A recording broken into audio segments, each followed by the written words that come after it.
Well, hello, everyone. I'm Art Taylor, the president and CEO of the BBB Wise Giving Alliance, also known as Give.org. And it's Cybersecurity Month. So we decided that it might be worthwhile to convene a coffee with colleagues to discuss various issues that charities face dealing with their cybersecurity.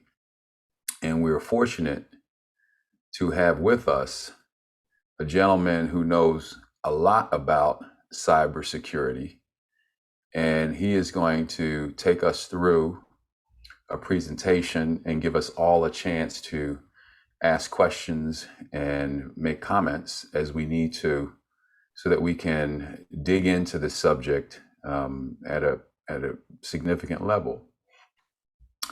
And our guest today is Matt Eshleman. And Matt is the Chief Technology Officer at CommunityIT Innovators. Matt is responsible for shaping CommunityIT strategy around the technology platform used by organizations to be secure and productive. Matt has a deep background in network infrastructure, and he fundamentally understands how to secure network technology and how it interoperates both in office and in the cloud. So Matt, thanks for joining us, and we're going to turn it over to you. And I'll just say to all of our guests today, if you have questions, please put them in the chat, and we will try to get to each one of them before the session is over. Mm-hmm. Matt, it's all yours. Great. Well, thank you so much for inviting me to be with you today and talk about cybersecurity. I think it's a very important topic, and there's a whole month for it, but it's certainly relevant outside of those times as well. So looking forward to the conversation here today. And as Art mentioned, I do want this to be a conversation, and so go ahead and feel free to chat in questions, and we can kind of take them as they come in. So just a little bit about CommunityIT, the company that I work for. So CommunityIT is a 100% employee-owned company, and we have a staff of about 38 individuals who are dedicated to helping nonprofit organizations advance their missions through the effective use of technology. So we're technology experts, and we've been consistently named a top 501 MSP by Channel Futures, and have received that again here in 2020. So I've actually been with the organization. I started as an intern in 2000 and never left, played a lot of different roles. And so bring that experience in terms of supporting organizations and the technology that is available for nonprofits, and the unique culture that exists there as well. So in terms of what I would like to talk about today, and some of this mirrors a conversation that Art and I had, just last week, but talk a little bit about the cybersecurity landscape to help fill in some gaps and help you understand the threats that are out there. We'll talk about some of the controls that you can put in place at your organization. And then, we always have to make choices. There's not unlimited resources. So I'll talk a little bit about how to prioritize that implementation. And then finally, how to engage leadership. So this is not something that, IT can kind of do on its own, but it's something that does require leadership involvement, leadership buy-in. So starting off to talk a little bit about the cybersecurity landscape, this is something that you probably are experiencing, and then we certainly see as an organization that supports over 140 different nonprofit organizations that represents about 5,000 staff.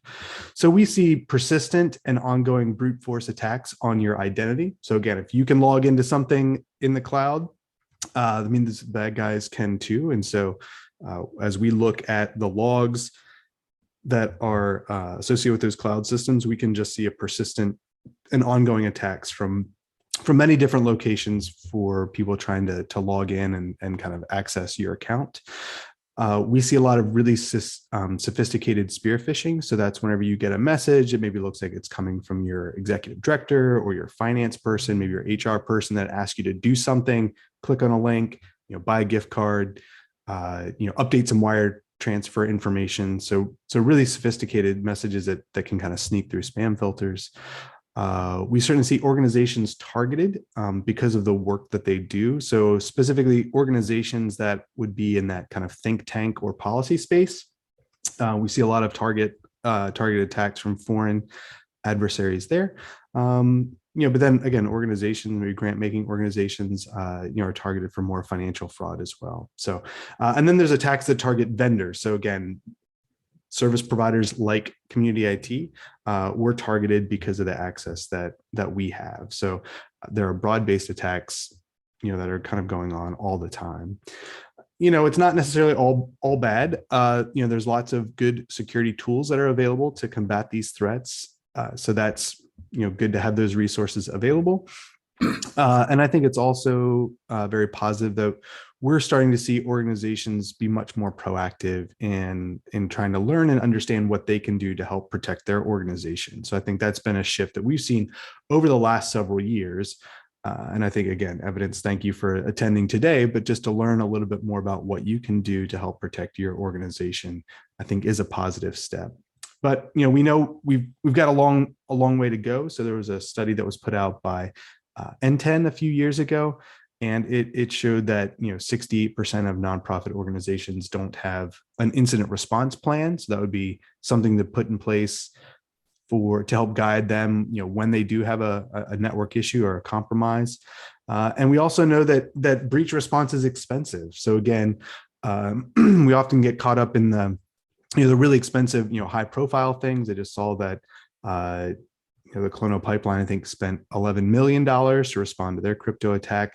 But smaller organizations are vulnerable too. And so a stat from Kaspersky, an AV vendor, said that breach response for a small to medium-sized business is $149,000. So again, that's a significant amount of money in and of itself, much less for a nonprofit or a charity where you're resource constrained as it is. And so needing to come up with that sort of money to do an incident response is a really significant hardship. And so if we can be proactive and protect against those threats, then you can reduce the risk for your organization.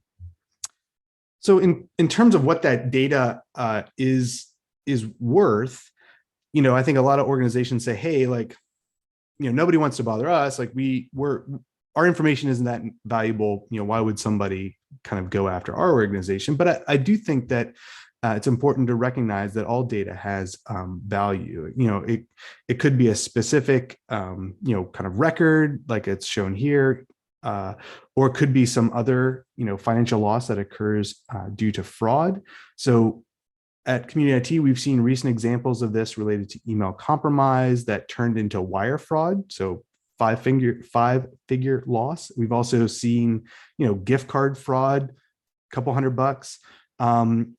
And, while we haven't been able to find a direct correlation between, an organization's system compromise, but we've also seen, I think, a spike in unemployment fraud again. So that's where an employee's identity is stolen somehow, and then the unemployment claim is filed. The state office will then reach out to the employer to confirm and then follow up. And so there's lots of different avenues for fraud like that. And actually, Angie Barnett, who's from the Better Business Bureau of Greater Maryland, said that there have been increases of unemployment fraud that has gone up over 3,000% since the coronavirus pandemic, and catching and prosecuting the criminals is really tricky. So again, as an organization, you likely have PII about your employees, other information. So all of that is valuable and can lead to, a significant amount of financial fraud.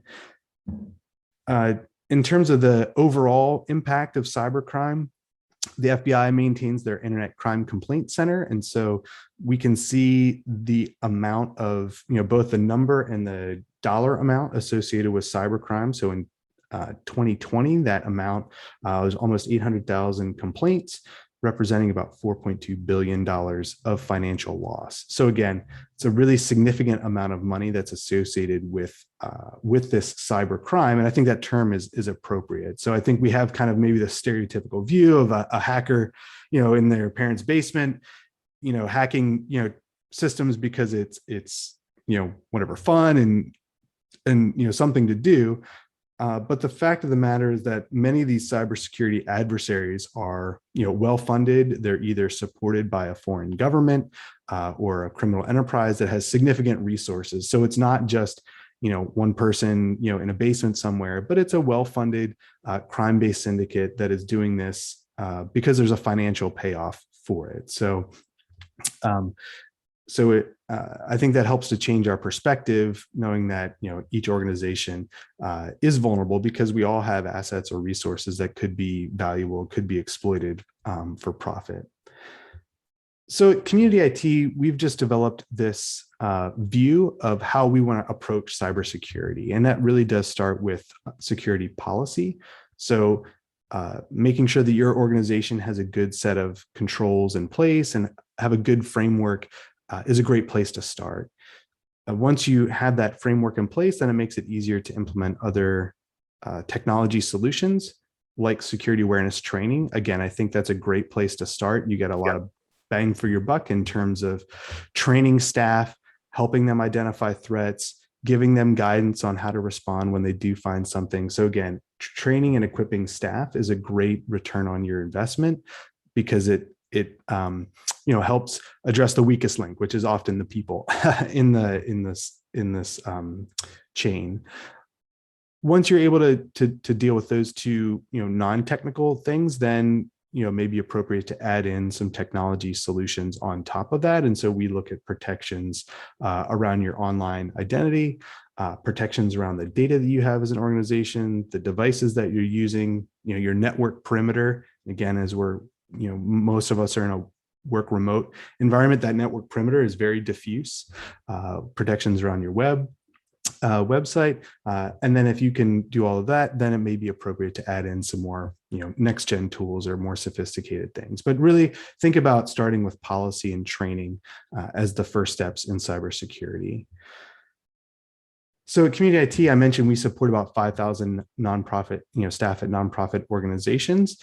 And what we've written over the last 3 years was a report called the Nonprofit Cybersecurity Incident Report, where we take a look at all the security issues that we respond to as a company and help to categorize and define those so that we are better prepared for protecting our client networks against that. So whenever we started this back in 2018, we recorded 233 different incidents at our client networks.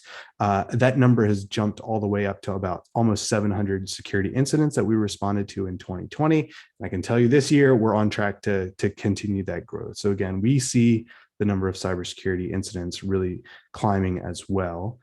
And the big categories that we see here are email first. So, and that mirrors, some of the bigger industry research where most threats are coming through email. So generic spam, which I think we all can ignore, but more seriously, that spear phishing, where I talk about, threats that are trying to get you to click on a link, to update financial information, to do, to kind of take some steps that would, disclose information or provide financial benefit to the hackers. So, we see that as the most common attacks. And then probably then the most serious attacks we see is around account compromise. So again, as I mentioned, because you can log into a system online, it means that the bad guys can do that as well. So making sure that we've got protections on your identity is absolutely critical to improving the security at your organization. And I'll talk a little bit about some specific steps that you can take to help address that. So specifically, as we think about those cybersecurity controls and what policy needs to be put in place, that typically starts with 3 documents that we see organizations needing to start with. So the first really would be an IT acceptable use policy. For many organizations, this was probably created 10 years ago when the employee handbook was last updated. And so it's likely that that's out of date at this point. So Most organizations have something in place. However, it's not reflective of the flexible and cloud-centric nature of many nonprofit networks now. I really would encourage organizations to go through a policy development process and use it as an opportunity to identify all of those IT and information systems that are in use, catalog all the data that is stored in each one of them, so that do you have sensitive information? If so, where does it live? Who has access to it? How is it protected? You can help to answer all those questions. I think it's also a good opportunity to have a discussion around the device status of the organization. Again, 10 years ago when we were all going to the office and working there every day and we had a desktop computer, that may have been fine then. But now, especially with work from home, people need the flexibility. Laptops are much more common now. I know many organizations had to scramble, and so do you have staff using personal computers to access work resources? So again, personal devices accessing organizational email, is that okay? I think this is a good opportunity to go through and answer those questions. What does happen whenever somebody leaves the organization, but they've synced all of our file data to their personal computer? How do we need to handle that? What risk does that present to us as an organization?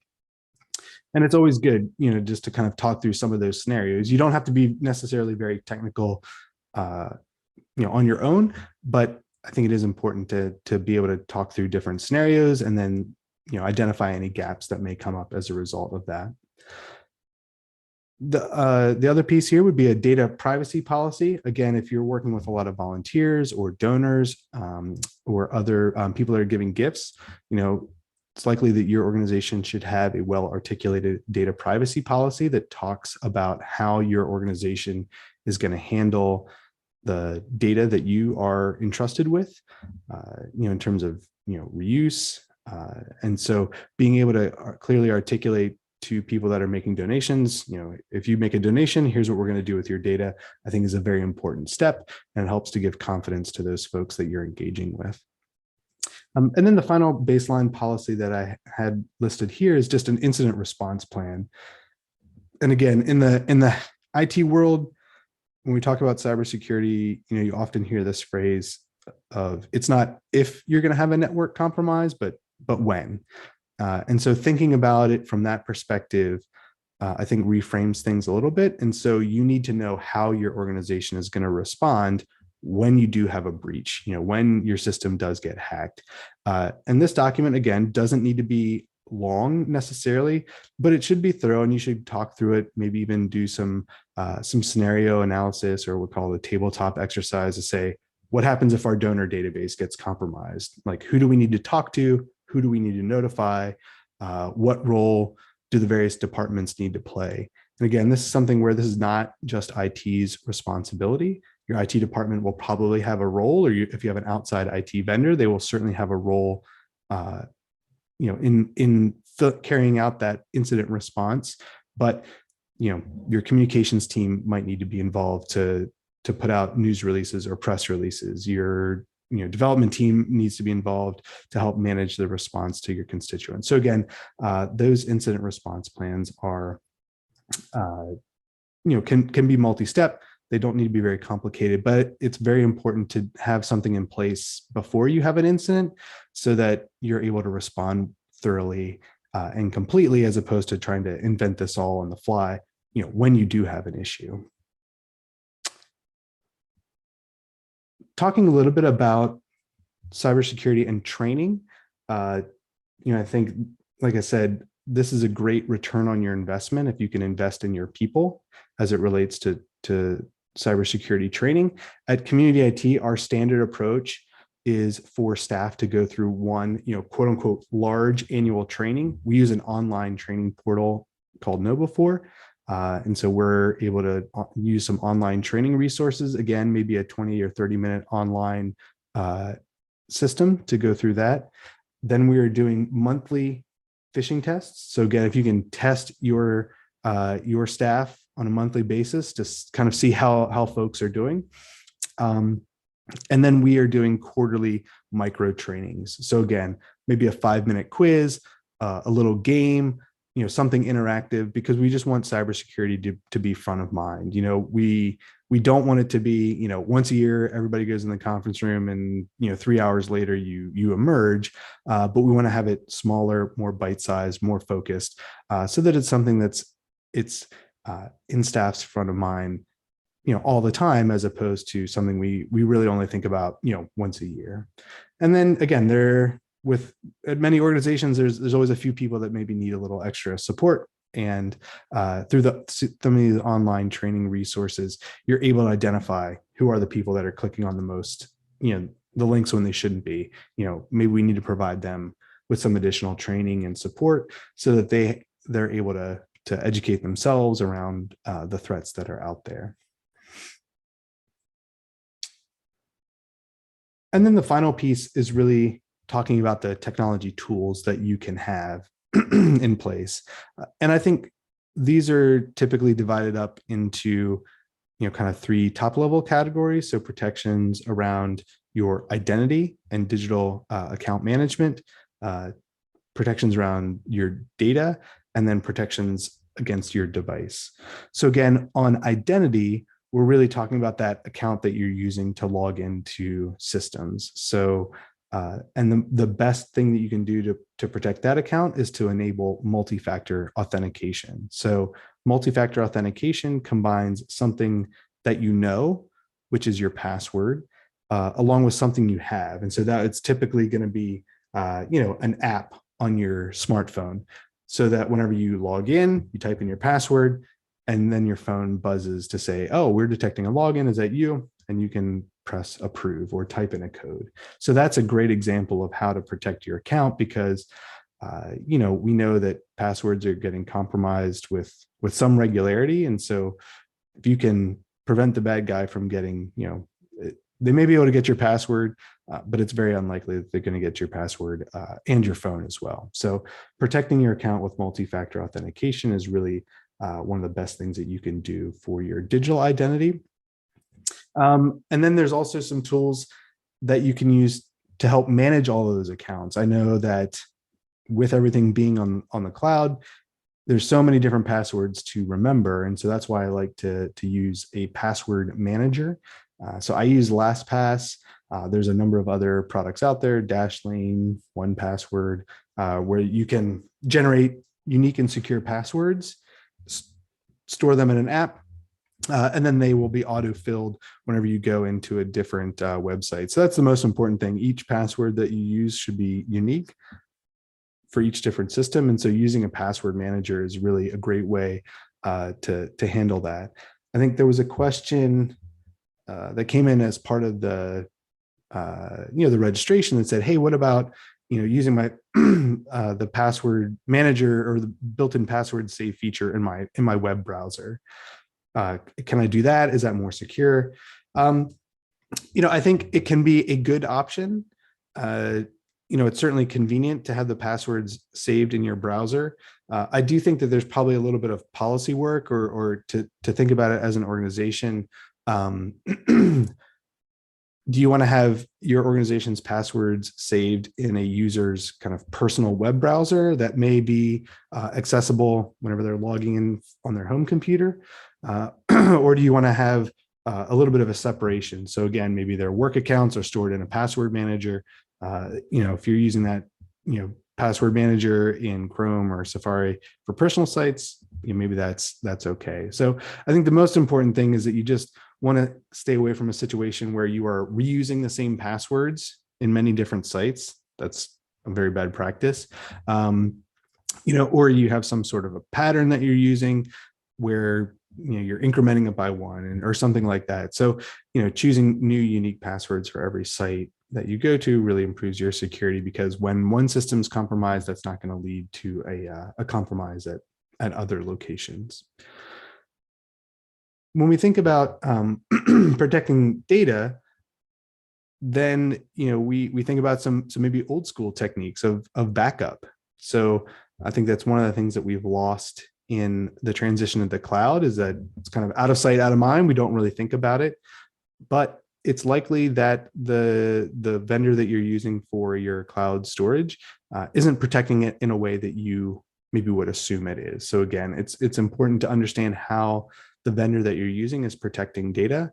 If a file is deleted or corrupted or encrypted, what are your options for getting that back? And so I would tie that back to your organization policy. How long do you need to retain data? If somebody leaves the organization, delete some files, uh, are you going to be able to detect that within 30 days, or do you need to be able to go back longer than that if you ever needed to recover data? So again, being clear about where your data is, who has access to it, and what protections are in place, I think is a key piece associated with data protection. I would also add in, just kind of basic permission structure and permission management as a key piece of data protection. Again, because we've got all this data in the cloud and it's all really available, it's important to understand the security roles and permissions that people have. So again, if you have a Salesforce database or something that's storing information about all of your volunteers, and you're using volunteers to help service some of those members, what information do they need to do their job? Not everybody necessarily needs to have access to everything. They should only have access to what they need to do their job. So again, being critical about what data is accessible to who is an important step of data protection. And then finally, around data protection, I would really say kind of encryption is a newer standard that we're seeing implemented with more regularity. So again, encryption would be protecting the hard drive on your computer so that if your computer is lost or stolen, whoever grabs it is not going to be able to get into your hard drive and see all the data that's there. So again, that drive is encrypted, and then it requires a unique password or something to decrypt it so it's available. So between backing up data, having good security practices in place in terms of access to information, and then protecting data when it's stored at rest on your computer, really are very important steps to ensuring the security of that data. And then finally, we'll talk about device protection. And again, this may be, seem like kind of basic information, but updating your computer is a very important security control. Art and I talked about this, during our conversation, but, rebooting your computer once a week to let all of those patches complete their installation, restarting your computer is a very important piece about keeping your device secure. There's always security vulnerabilities that are being discovered and released, and then the software manufacturers are patching them and pushing out updates. And so it's a little bit of a never-ending loop. But as you are being proactive about security, being attentive to those updates, installing them, restarting them on your computer, maybe having that done, at the end of the day on Friday, just restart your computer as opposed to closing out the lid on your laptop. Make sure that those updates are installed on your device. And then in addition to installing the updates, having a good quality antivirus program installed as an additional layer of protection. So again, with all of this, there's really layers to the to the security that we're talking about. There's not a just one thing that you can do, but it really does require multiple steps to add together in order to provide that layer of security to protect against all the different things that are out there. So if you've been with me so far and you've been nodding your head and saying, yes, I've got updates, I've got patching, I've got policy, I've got backup, that's great. There's more that can be done. I think security is a kind of a growing and evolving world. And so if you've gotten all that stuff done, then the other things that you can do would be look at maybe getting an outside perspective on how things are set up and configured. So again, that could be some sort of a gap analysis that looks at your policies and procedures. Again, if you're a larger organization and you've got well-defined systems in place, having a gap analysis may be appropriate. You may have a technical review of those configurations. So again, a vendor may come in and do some scans to take a look at the configurations, log in, to your systems and do a review there, or it may be as significant as a penetration test. So that's when a company would come in and essentially pretend to be a hacker and try to hack into your systems. And that could give you some additional insight that you wouldn't necessarily get just through some of those other reviews. We're also talking about going from basic antivirus to some new technologies called endpoint detection and response. And so again, these are more sophisticated endpoint solutions that can look for not only malicious files that are most typically associated with viruses, but some newer techniques that may be run on your computer. It's called fileless malware or other scripted attacks, where it's really hard for antivirus software to detect. But there's some new solutions out there that are able to identify and block those systems or as they occur.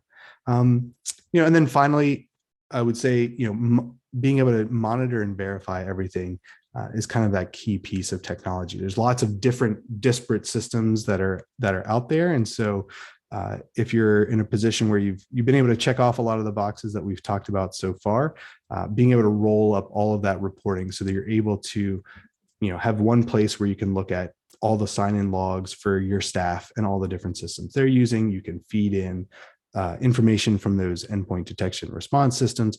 That really helps your monitoring team be able to identify and see what's going on. Because what we know that in cybersecurity, it's really the weakest link will get exploited, and so it's important to invest in all of those basics before you move up the chain and want to spend more on additional tools. So again, you need to really make sure that the foundation is covered before you can move on and really get value from some of these other sophisticated things.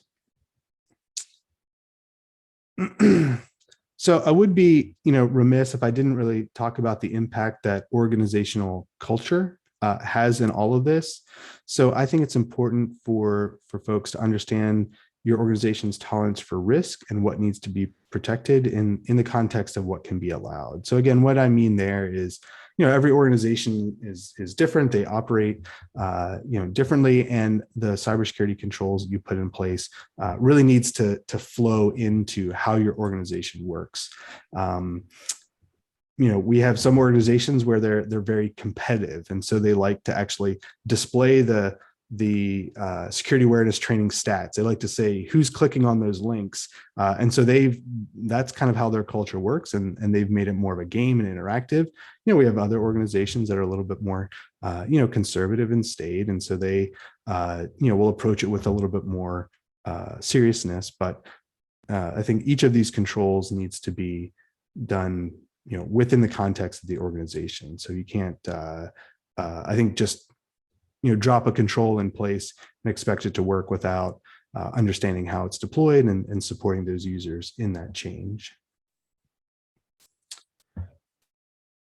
So I think in summary, whenever we're talking about getting started with cybersecurity, what are those things that you need to be have in place at your organization? It really does start with IT policy, followed by security awareness training, talking about patching for both the operating system and any third-party applications that you have on your computer, protecting with antivirus, making sure that your data is backed up, enabling multi-factor authentication on those accounts. And again, we have accounts at many different systems, and so that could mean that you've got multi-factor authentication, on your Office 365 account and your Dropbox account and Google, anything that you can log into online should also have that multi-factor authentication in place.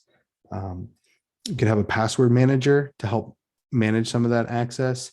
And then the final piece that we've added in here is kind of a baseline control, is really protection against that spam filtering or business email compromise. So again, most people can ignore those unwanted messages, the Viagra ads, that kind of junk, but people really get upset whenever they see a message that looks like it's coming from their boss or their finance director asking them to do something. So investing in a targeted and sophisticated tool that's able to protect against that again, really helps out a lot. And I think it makes, gives people a little bit more confidence in the tools that are deployed. So it's kind of a long list. And so again, if you can only do 3, these are the things that I would suggest that you do.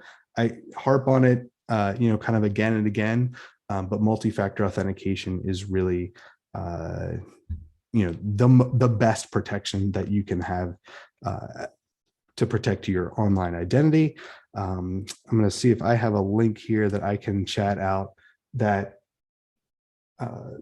that includes some information about that on our website. So again, CommunityIT, we've got some training resources that we have developed on our YouTube channel. And so you can go to that site and we've got some resources that will walk you through that multi-factor authentication, also some training and other resources. So again, I'll see if I can chat those links out here during the Q&A time, just to provide some additional resources. Also, again, security awareness training. Again, there are lots of different options out there. You can do it yourself. You can do it for free. We use an online tool called KnowBe4. And it's, again, relatively affordable, about $20 a user per year. And that will give you all the online training resources. And then finally, I talked about that business email compromise protection that protects against spear phishing. It also does some great alerting and notification if an account is compromised. You'll get that notification immediately if there's a strange login from a new location or a new rule is created.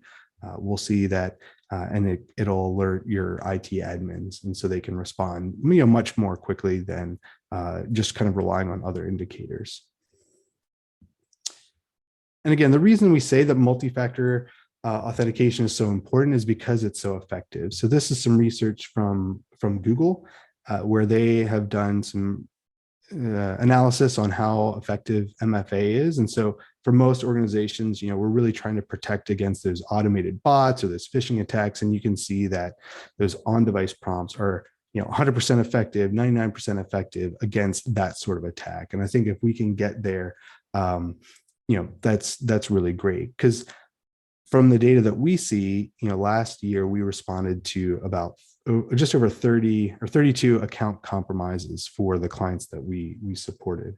Of those, I think 30 did not have multi-factor authentication enabled. So about 96% of the account compromises that we responded to didn't have that protection in place, and that led to the compromise. And so again, it's a very effective tool. It really does work, and we can see that shown up in the data here. Also say that security awareness training, it's very effective. Again, this comes from the vendor that we use KnowBe4. Again, we're seeing these numbers for the clients that we work with as well. So again, that initial baseline, you'll find about 40% of your staff are clicking on links, which is kind of a sobering thought. But the good news is that after training and after that ongoing testing, that number really goes and drops down. So again, in the low single digits, less than 5%. So, it shows that training does work. It's effective. Once you put it in front of people, give them some tools and awareness, you can see measurable improvement in just how many links that folks are clicking on. And each of those things is an opportunity, for loss. And so it's important to reduce that number as much as we can, because from the financial perspective and kind of the impact for your organization, this is a graphic from the FBI that really talks about how that business compromise works, from, getting targeted with some specific information and trying to get people to click on links, open up attachments, have that interaction that would then lead to maybe some sort of financial fraud or, other transactions. So again, those are the only 3 things that if you, need to focus on just a few controls, that's where we would start. So I would just say that, it's important that that organizations, understand that all organizations are vulnerable. And so it's not something that just happens to somebody else. Every organization is at risk. And that poor cybersecurity is an organizational liability. So again, if you have to respond to a breach, again, that $150,000 amount is not unrealistic. And so I think that can help put it in perspective. But it also requires organizational leadership to say yes. So again, IT can't turn the stuff on in a vacuum and just kind of make people do it. It is something that needs to come from the top. And so we've seen that kind of time and again. If an organization says cybersecurity training is important and we do it at the staff meeting and the executive director says, hey, this is what we're doing and here's why, that's great. If it's just kind of done on the side and the executive team isn't engaged or they don't give it the priority that it needs, then it often falls by the wayside. So again, organizations need to have the leadership say yes in order to get these things in place. And I will say that every organization, again, is different in terms of how it's going to be most well received there. We do suggest that people make time for security. For our clients, we work on monthly reporting where we're sharing some metrics back, threats blocked, patches updated, that kind of thing, and then have a quarterly planning rhythm where we're looking at what are the things that we've got in place, what's on our annual work plan, what are the other initiatives that we need to be aware of, but again, making it part of the ongoing planning process of the organization. I think it's also important to know your audience. As I said, some organizations are very competitive and they like numbers and making things visible. The same thing, some people may be swayed by that, $150,000 loss, and they want to avoid that. Other organizations may find that sharing a story or an example of another nonprofit organization or staff person that they know that's had this negative experience, maybe that's going to get them to act. So again, find what works at your organization in order to be able to move these initiatives through. And then finally, there may be some existing compliance mandates that you need to comply with because of the work that you do. Again, if you are receiving credit card donations, that means you need to be responsive to PCI compliance. There's some significant cybersecurity controls that are part of PCI compliance. And so again, if you are accepting credit card, then you need to follow PCI compliance. And that may give you a little bit of an extra nudge to enable some of these things at your organization if you haven't already done so. We work with some health clinics, and for them, HIPAA is a significant control. There's financial teeth to non-compliance, and so that gets folks moving when it comes to cybersecurity control if they have HIPAA compliance.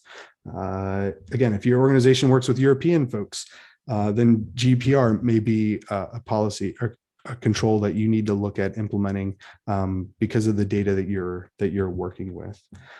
So again, there's a couple of different ways, and we're also seeing cyber liability insurance now actually being a big driver for organizations to implement controls. A couple of years ago, you could fill out whatever you wanted on those application forms and you would get policy coverage and it wouldn't be that expensive, and it was no big deal. But that has all come to a screeching halt. And so just this past year, we've seen renewals really change because organizations now actually have to turn on MFA on all of their systems. They have to have a backup and disaster recovery plan. They have to have all these policy elements in place. And if they don't, they're not even going to get coverage. They're not even going to get a review. And so cyber liability insurance is another area that we're seeing is pushing organizations to implement controls, because otherwise, they're not getting written at all. And so, or they're getting, significant premium increases because, the cyber liability insurance marketplace is really reacting. They paid out a lot more in claims than they took in. And so they have to make changes because things are out of balance right now. So what I would say is, review those results. We talked about all of those different controls that should be implemented, and those would be considered foundational from our perspective. You should have all of those things in place. If you're missing some, it can maybe feel overwhelming, but pick one to implement. Maybe it's multi-factor authentication. Maybe you've already got that done. Maybe it's backups. But I would say, pick one of those controls and find a way, to get that implemented so that you're able to, take that next step and the next step and the next step. There's lots of different security assessment frameworks that are out there. There's lots of things that are going to show you a roadmap, but it's really important that you are able to act. And again, it once you get started, I think you'll find you have some momentum, but I think it's important to kind of pick that one control that you're going to do next, schedule time for that, and then work on the implementation.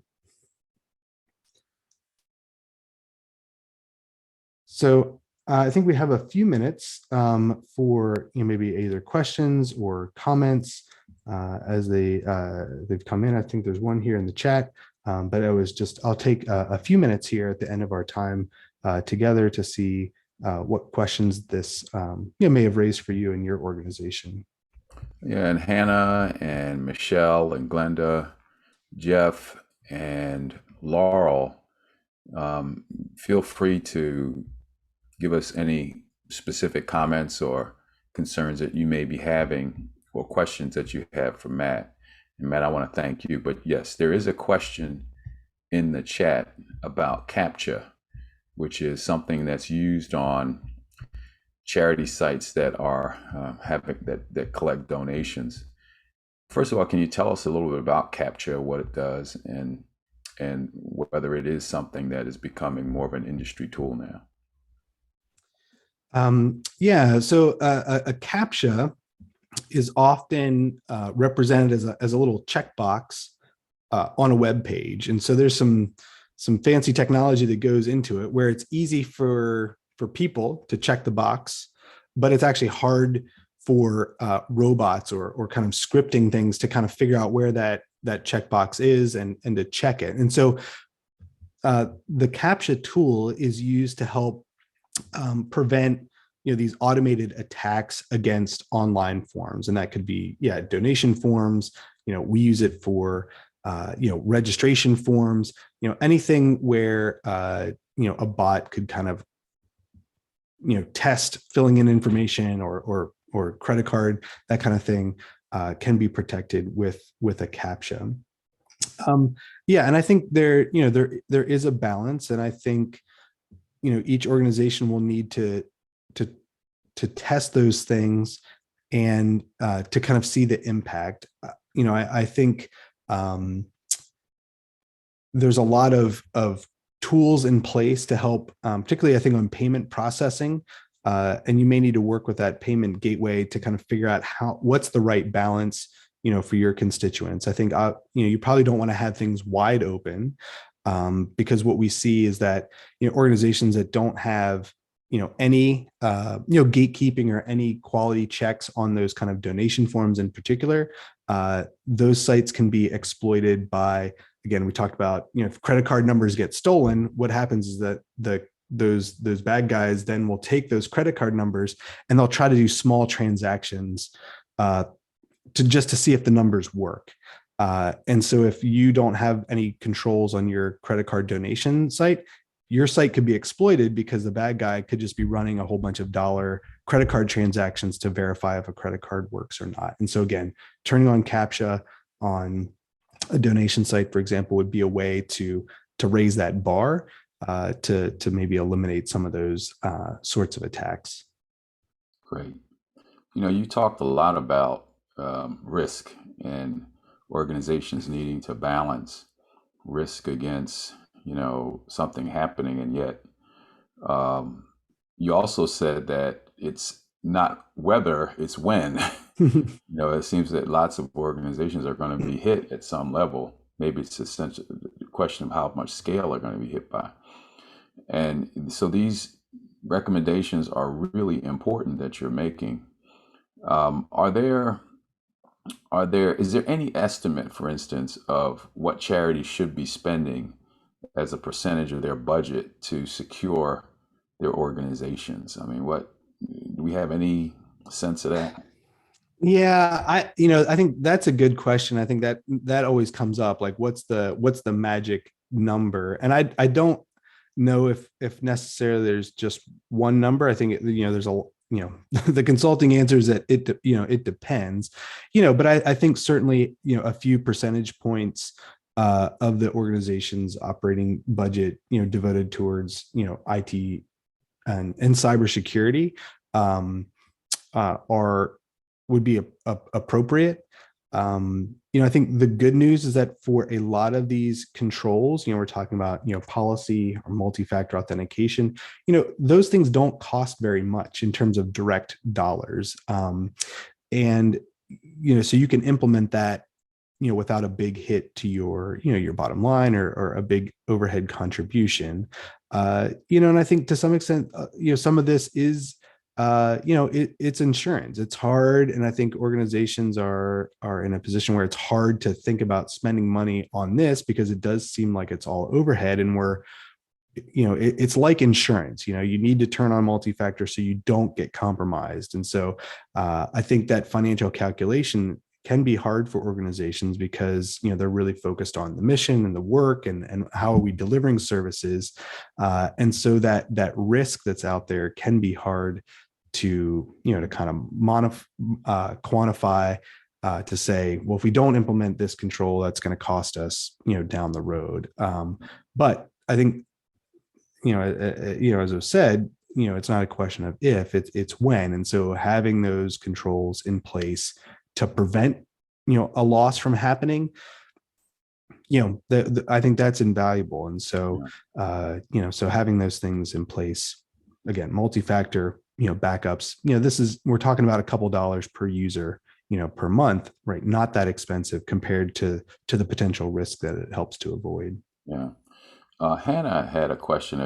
I guess it kind of riffs off of your point about password protections. And there's this management systems like LastPass.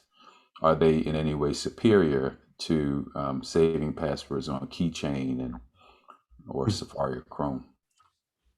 Yeah, again, I think it's probably gradations of good, right? I mean, so using the password the save password in your web browser is definitely better than reusing passwords over and over again. I think what's important, probably from more of the organizational perspective, is that what risk do you have to kind of data leaking out of your organization? And so if somebody is using they're signed into their browser with their personal Gmail account, that account is saving all the passwords that they use to log into your organization's systems. And then that person leaves the organization and they've kind of walk away with all your passwords for all your business systems.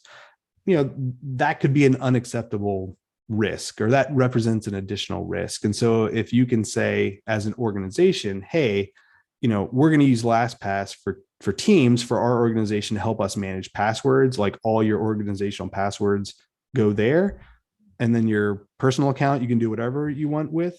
But as an organization, we're going to store our passwords here. I think just helps to improve security at the organization because, again, you can kind of keep a little bit tighter control over access to that information. Yeah. It looks like Jeff has a question about many organizations relying on cloud-based solutions for parts of fundraising, including processing of sensitive personal information. And in light of data breaches at various cloud-based businesses, even those with relatively secure operations that serve our industry, what sort of guarantees can we or should we offer our donors and others who ask us about this as we protect them against this? Mm-hmm. As a small, medium-sized organization, it may be even more challenging because they don't have a lot of options. Yeah, and so I think this becomes almost like a contracting review issue. So you're right. I mean, we're relying on a lot of outsourced systems and processes to kind of make all this happen. And so I think it's important that organizations do a very careful read of the terms and conditions of those agreements to understand, how is that organization handling your data that you're essentially, kind of outsourcing to them. And so using, well-established and reputable vendors to kind of do that work is, gives you a leg up. It's not, I think there's no such thing as a 100% secure system or system that has zero risk. So I think having a good understanding of, how is your data being handling? How are they treating it? What are the protections that they have in place? Can go a long way to helping ensure the confidence of that processing system. One last question from Glenda is, can you talk about cybersecurity coverage and how much coverage a nonprofit organization should have, or a framework for how to make that decision? Hmm. Yeah. So I would say, probably talk to your broker. I'm a cybersecurity person, but I'm when it comes to, organizational liability, I'm a little bit out of my area of expertise. I will say, taking in some of that external information just to understand how much these things cost to fix would be good. So I think you would probably want at least $250,000 worth of coverage. And I think it's important to have that conversation with your broker, like to understand that coverage. What does it include? What would be exempted? Make sure you have a good understanding. If we have a crypto attack, what does that mean? How would this policy help us? So again, I think having that conversation with your broker so that you have a clear understanding, if this happens, how are we protected? What's our, recourse? What resources are going to be available? Is an important conversation to have, because unless you are clear about what's covered, it's likely you've got gaps in your coverage. Your liability insurance does not cover cyber crime, for example. So being clear about how much things would cost to recover can help provide some additional insight into policy levels. Okay, last question, just as yes or no answer. Should an organization pay a ransomware attack? No. No, all right. I thought that would be the answer. Here you say. The FBI says no. I agree. Yes. Okay. Well, listen, Matt, thanks so much. Julie's also going to put in the chat your podcast episode that you did with me on a Heart of Giving podcast, in case anyone wants to hear that. And I certainly hope you listened to it. It was quite well done, and you gave us a lot of great information in there too. So, and to all of you who agreed to be a part of this today, I really thank you for joining, and I hope you got something out of it. Send us your comments so that we can continue to get you what you need in these, and help you strengthen your organization in ways that you feel they will be helpful to you. So thanks for joining, and everyone enjoy the rest of your afternoon or morning, depending on where you're from. Great. Thank you so much. I appreciate it. Bye-bye. Thank you. Thank you. Thanks.